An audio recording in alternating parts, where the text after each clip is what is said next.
Hai everyone, Jua, gue Aji Sinu Haji, welcome back to my YouTube channel.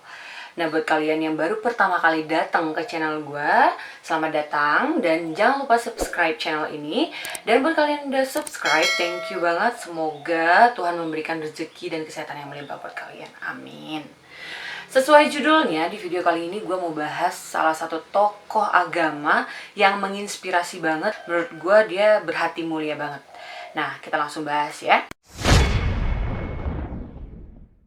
Agnes Gonza Bojaxiu itu adalah nama lahir atau nama asli dari Bunda Teresia. Dia dilahirkan di Makedonia, di negara Albania pada 26 Agustus 1910 dan dia meninggal di Kalkuta, India pada tanggal 5 September 1997, yaitu di usia dia yang ke-87 tahun. Dia mempunyai ayah yang bernama Nicole Bojaxiu yang meninggal pada saat Bunda Teresia ini berusia 8 tahun. Nah, setelah ayahnya meninggal, Bunda Teresia ini dibesarkan oleh ibunya di lingkungan Katolik Roma. Jadi memang dari kecil Bunda Teresia ini udah banyak mendengar mengenai keagamaan Katolik Roma dan mengenai cerita-cerita misionaris atau pelayanan.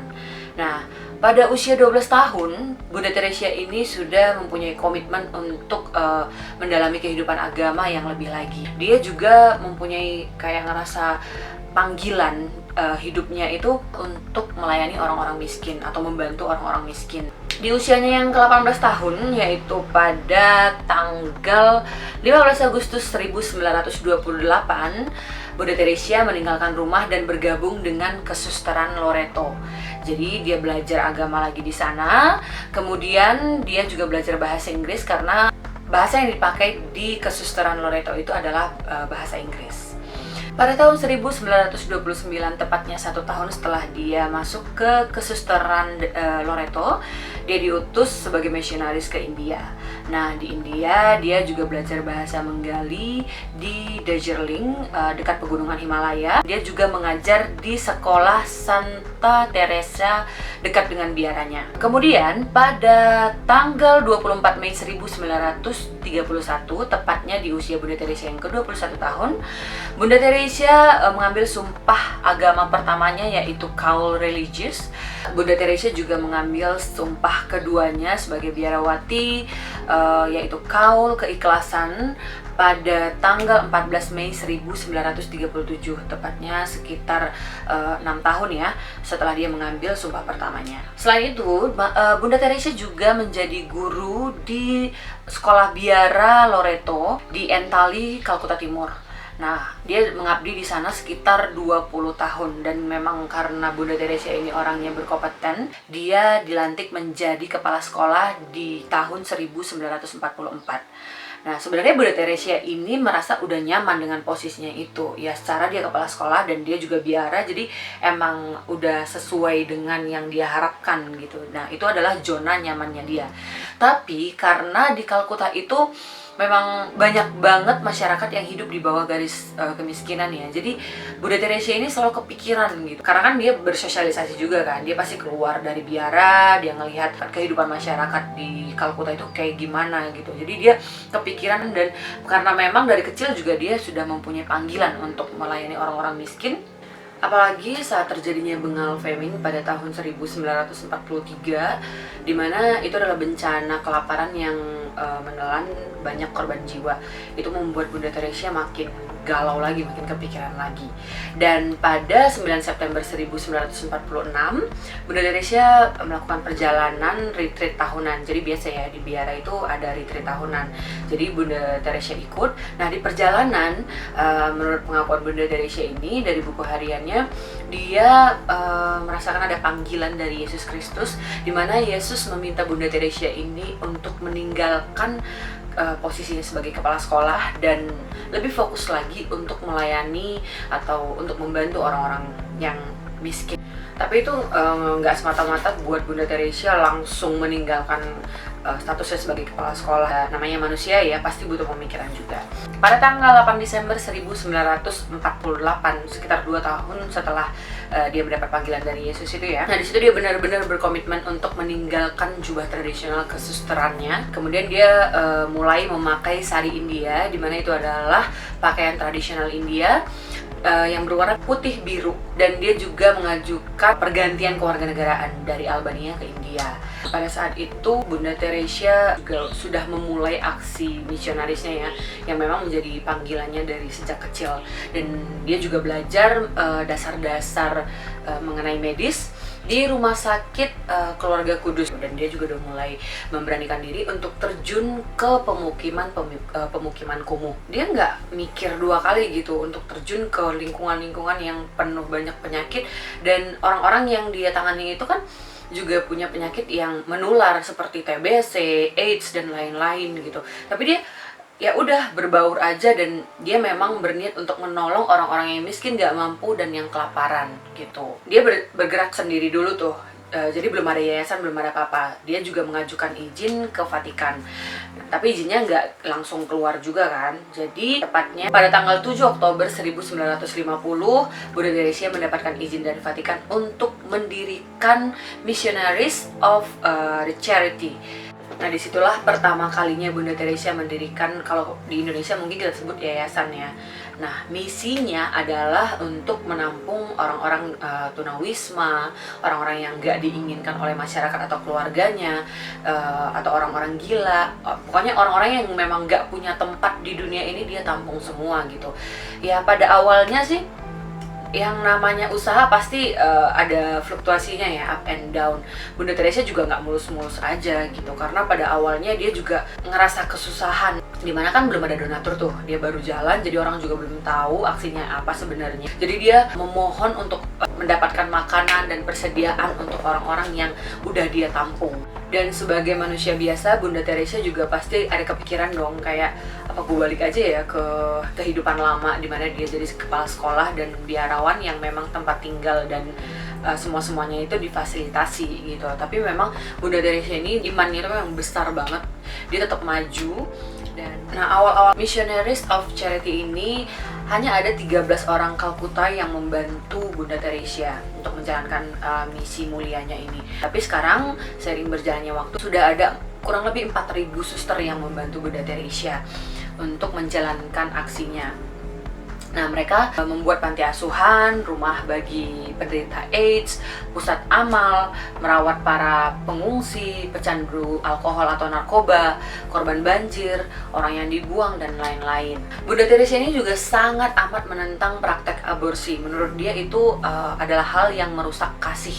Jadi dia bersedia untuk menampung anak-anak yang udah ada duluan tapi nggak diinginkan. Karena sebenarnya Bunda Teresia ini nggak menjudge orang ya. Dia juga tahu konflik yang terjadi di kehidupan kemanusiaan ini kayak gimana sampai terjadilah misalnya anak di luar nikah gitu. Dan dia nggak ngejudge orang, dia cuma bersedia untuk menampung anak itu sampai, jadi istilahnya yaudah lu lahirin aja anaknya, ntar kalau udah lahir anaknya kasih ke gue, ntar gue yang cariin orang yang mau mengadopsi anak ini gitu. Jadi dia emang bener-bener kayak malaikat banget sih, yang penting anak ini jangan dibuang. Dan pada akhir 1970, Bunda Teresia ini kurang lebih sudah menampung sekitar 3.000 bayi yang tadinya mau diaborsi.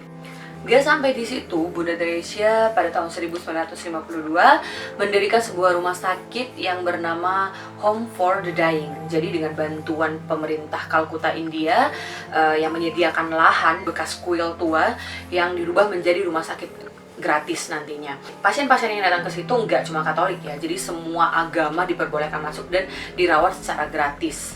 Di tahun 1982, Bunda Teresia melakukan perjalanan ke zona perang bersama tim Palang Merah, di mana waktu itu terjadi gencatan senjata antara Israel dan Palestina. Dan Bunda Teresia ini mendatangi rumah sakit di sana yang memang menangani korban-korban dari gencatan senjata itu, dan dia menyelamatkan 37 anak di zona perang itu. Kemudian di tahun 1991, Bunda Teresia untuk pertama kalinya pulang kampung ke Albania, dan di sana pun dia membangun Missionaries of Charity juga di sana. Bunda Teresia itu juga sempat ke Ethiopia, di mana tujuannya di sana adalah melayani orang-orang yang miskin, kelaparan, yang terkena radiasi, korban gempa, dan lain-lain. Sebenarnya dari awal Bunda Teresia sudah mendirikan Missionaries of Charity itu, dia memang punya keinginan untuk ekspansi ya, nggak cuma di India tapi keluar negeri juga gitu. Tapi karena memang harus ada izin dari Vatikan, Bunda Teresia belum bisa melakukan ekspansi.